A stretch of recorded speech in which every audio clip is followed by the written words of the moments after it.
আমি বলতে চাই এই যে হিরো আলম, এই হিরো আলম কি শুরু করলো, অনলাইনে কি শুরু করলো? হিরো আলমের জ্বালায় পরিবার নিয়ে ভাই বন্ধুদেরকে নিয়ে অনলাইনে কোনো ভিডিও দেখা যায় না, দেখতে পারি না, অশ্লীল অবস্থা।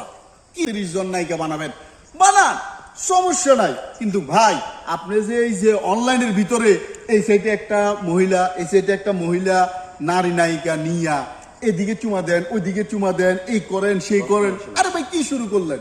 আপনি নায়িকা বানান, ছবি করেন, ভিডিও করেন, এমন ভিডিও করেন সবাই দেখে আনন্দ পাক, আমার সমস্যা নাই তো, ঠিক আছে? তো আমার সমস্যা ওইখানেই, যখন আপনি এই ভিডিওর নামে মহিলাদেরকে নিয়ে অশ্লীলতা করবেন। হিরো আলম ভাইকে বলতেছি, আপনি এসব অশ্লীলতা ছাড়ি ভালো ভালো টপিক্সে ভিডিও বানান, আমাদের কোনো আপত্তি নাই, social media open, no problem. অবশ্যই অবশ্যই আপনাকে নিজে সংশোধন করবেন, নাহলে পরবর্তীতে ধামাকা ধামাকা ধামাকা ধামাকা ভিডিও হবে, বলে দিলাম। হিরো আলম বলে দিলাম।